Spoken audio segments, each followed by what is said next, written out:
रूस के परमाणु हमले के जवाब में अमेरिका करेगा हाइड्रोवार। यूक्रेन का नाटो ने छोड़ा साथ तो भारत से की मदद की अपील। तो मोदी ने पुतिन से की फोन कॉल पर बात। यूक्रेन में मार्शल लॉ लागू।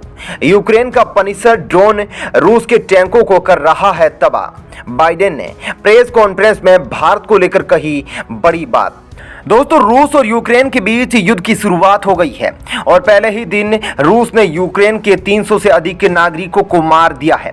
इसमें यूक्रेन के जवान भी शामिल थे, लेकिन अभी तो बस यह शुरुआत है। अब कुछ ही दिनों में यह रूस और यूक्रेन के बीच बारूदी तूफान और तेजी से बढ़ने वाला है, क्योंकि अमेरिका के हाइड्रोवार की चेतावनी के बाद रूस ने अपने न्यूक्लियर हथियारों के गोदाम को खोलने की पूरी तैयारी कर ली है, जिसके शुरू होते ही हिरोशिमा से भी बदतर हाल यूक्रेन का होने वाला है, क्योंकि रूस के पास इतने परमाणु बम है कि रूस चाहे तो 3 बार 190 देशों को खत्म कर सकता है। यहां तक कि अगर उसने परमाणु हथियार दागने शुरू कर दिए तो सुपर पावर अमेरिका भी धुआं धुआं हो जाएगा। पहले ही दिन रूस ने यूक्रेन के कई शहरों पर कब्जा कर लिया है। इन सब के बीच अभी तक नेटो संगठन लगातार यूक्रेन की मदद करने की योजना बना रहा था, लेकिन जैसे ही रूस ने युद्ध का ऐलान किया और उसके फाइटर हेलीकॉप्टर यूक्रेन की सीमा में घुसकर भयंकर मिसाइलें दाग रहे, उसके बाद नेटो संगठन में शामिल 30 देशों में अभी तक किसी ने यूक्रेन की सहायता के लिए आगे नहीं मदद की है, जिसके बाद यूक्रेन के राष्ट्रपति भारत से मदद की अपील किए हैं, जिस अपील को भारत ने एक्सेप्ट करके यूक्रेन की हर संभव मदद की कवायद शुरू कर दी है। दरअसल कल रात करीब 10 बजे भारत के प्रधानमंत्री नरेंद्र मोदी ने रूस के राष्ट्रपति व्लादिमीर पुतिन से एक फोन कॉल पर बात की है। इन बातों में किसी विषय का जिक्र किया गया है, ये आपको हम वीडियो में आगे बताएंगे। अमेरिका के राष्ट्रपति जो बाइडेन रूस और यूक्रेन के मुद्दे पर एक प्रेस कॉन्फ्रेंस करेंगे, जिसमें उन्होंने 5 बड़ी बातें कही है, जिसमें भारत का भी जिक्र किया है। इसके अलावा जो बाइडेन ने यह भी कहा कि अगर जरूरत पड़ी तो अमेरिका रूस से हाइड्रोवार करेगा। तो इस वीडियो में हम बताएंगे कि मोदी और व्लादिमीर पुतिन के साथ कौन सी बातें हुई, जो बाइडेन ने भारत को लेकर क्या कहा, और साथ ही यह हाइड्रोवार क्या होता है, क्या हाइड्रोवार न्यूक्लियर वार से भी अधिक खतरनाक होता है, जिसका जिक्र जो बाइडेन ने किया है। इसलिए आप इस वीडियो को अंत तक जरूर देखें। आइए सबसे पहले यूक्रेन में हो रही भयानक विनाश के बारे में आपको बता देते हैं। जिस तरीके से दोस्तों यूक्रेन के कई शहरों में तबाही की तस्वीर आ रही है, बेहिसाब रूस के द्वारा यूक्रेन पर बारूद बरसाया जा रहा है, किलर मिसाइलें दागी जा रही है, रॉकेट लॉन्चर आग उगल रहे हैं, उससे ये अंतहीन तबाही ने पूरी दुनिया को डरा दिया है। यूक्रेन के शहरों से आसमान की ओर निकल रहे धुएं के गुब्बारे और बिल्डिंगों से आ रहे बचाने के लोगों की गुहारें आपके दिल दहला देंगे। पिछले 1 महीने से रूस और यूक्रेन के बीच हर रोज तनाव बढ़ता जा रहा था, लेकिन किसी को भी यह जरा भी अंदाजा नहीं था कि रूस यूक्रेन में युद्ध के पहले ही इतनी भयंकर तबाही ला देगा। यूं तो यूक्रेन अपनी सीमा पर रडार पहले से लगा चुका था, लेकिन रूस के ताकतवर फाइटर जेट ने यूक्रेन के रडार को तबाह करके रख दिया है और यूक्रेन की सीमा में इतनी भारी संख्या में फाइटर जेट और हेलीकॉप्टर घुस रहे हैं जैसे अपने ही देश में कोई युद्ध अभ्यास कर रहे हो।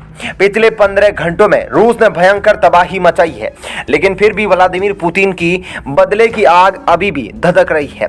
व्लादिमीर पुतिन अब ऐसे बम को अलर्ट किया है जो यूक्रेन को ही नहीं बल्कि पूरे नाटो संगठन में तबाही ला सकता है।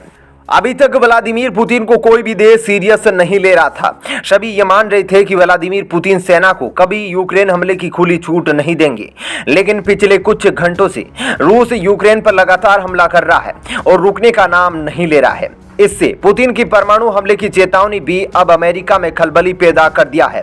हालांकि रूस के लिए परमाणु हमले की तैनाती सबसे पहले अमेरिका ने की। अमेरिका ने यूरोप में 100 से ज्यादा परमाणु हथियारों को अलर्ट पर रख दिया है।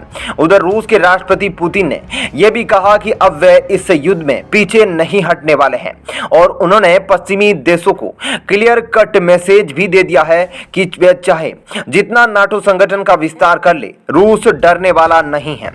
उधर कल रात जो बाइडेन की ओर से हाइड्रो वार का जिक्र किया गया। जो बाइडेन ने अपने प्रेस कॉन्फ्रेंस में क्या कुछ कहा, आइए आपको बताते हैं।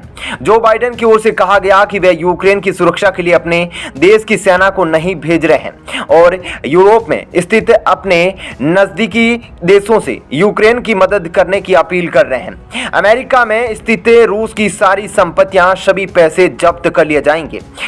इसके अलावा बाइडेन ने कहा कि अभी तक भारत से यूक्रेन और रूस के मुद्दे पर उनकी बात नहीं हुई है। उधर जब यूक्रेन का किसी भी देश ने अभी तक सहयोग नहीं किया तो यूक्रेन के राष्ट्रपति ने भारत के प्रधानमंत्री से सहयोग करने की मांग की।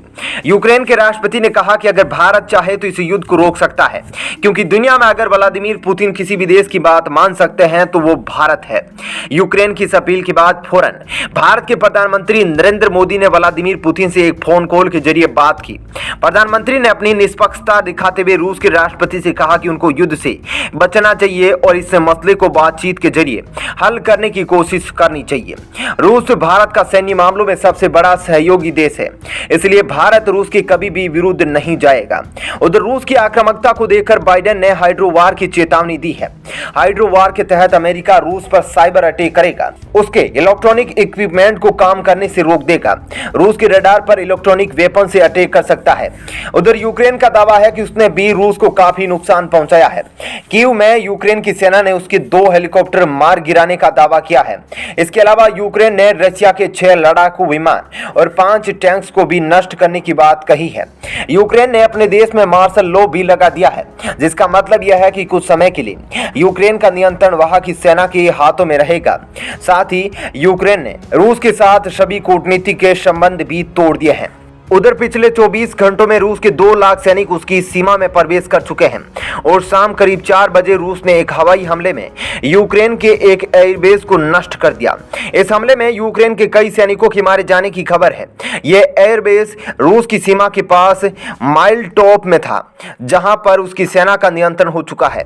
यह दावा रूस की सेना ने किया है। इसके अलावा खार्किव में भी यूक्रेन ने रूस के 4 टैंक्स को नष्ट करने का दावा किया है। हालांकि रूस की सेना ने कहा कि अब तक इस संघर्ष में उसके किसी भी टैंक और विमान को कोई नुकसान नहीं पहुंचा है, बल्कि रशिया की तरफ से जारी किए गए एक वीडियो में दिख रहा है कि उसने खार्किव में बड़े पैमाने पर रॉकेट हमले किए हैं और इन हमलों में 70 से ज्यादा इमारतों को नुकसान पहुंचने की बात कही जा रही है, जबकि 19 लोगों के लापता होने की भी खबर है।